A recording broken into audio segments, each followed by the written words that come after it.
Project 4.1 was actually a side project proposed immediately after the deployment of Castle Bravo, a high-yield thermonuclear bomb that was dropped in 1954 by the United States. Bravo was part of Operation Castle, a series of other high-yield nuclear tests with the goal of establishing superiority over the Soviet Union.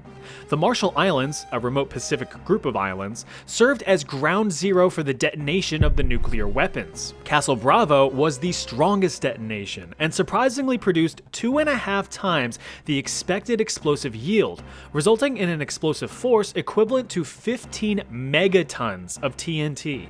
To put that into perspective, that is 1,000 times the explosive force of the nuclear bomb dropped on Hiroshima, Japan in the final days of World War II. Like, goddamn. To make matters worse, the Marshall Islands were occupied with citizens. So US officials were kind of like, sir, shouldn't we get those people out of the... Bless you. Thanks, sir. Allergies have been bothering me all day. Must be the radiation, right? No, but seriously, are we gonna get those people out of the radiation zone? Yeah, you know, that was on my to-do list. Well, too late now, so let's just see how things turn out. Operation Castle was quickly amended with the addition of Project 4.1.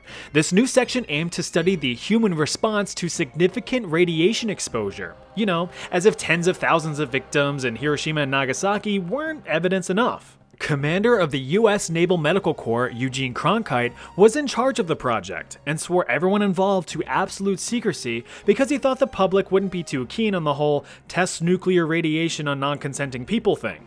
Overall, 239 Marshallese residents were exposed to significant levels of radiation and began showing signs of radiation poisoning a few days later. Symptoms included loss of hair and significant skin damage with weeping wounds, although the wounds did heal rather quickly. Immediate observations ceased after 75 days with the conclusion that no long-term effects were likely, but just out of curiosity, regular checkups were performed on the residents for years after.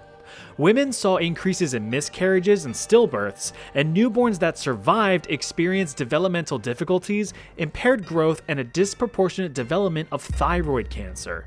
In addition, about 1/3 of those exposed had developed significant tumors by 1974, 20 years after Operation Castle commenced.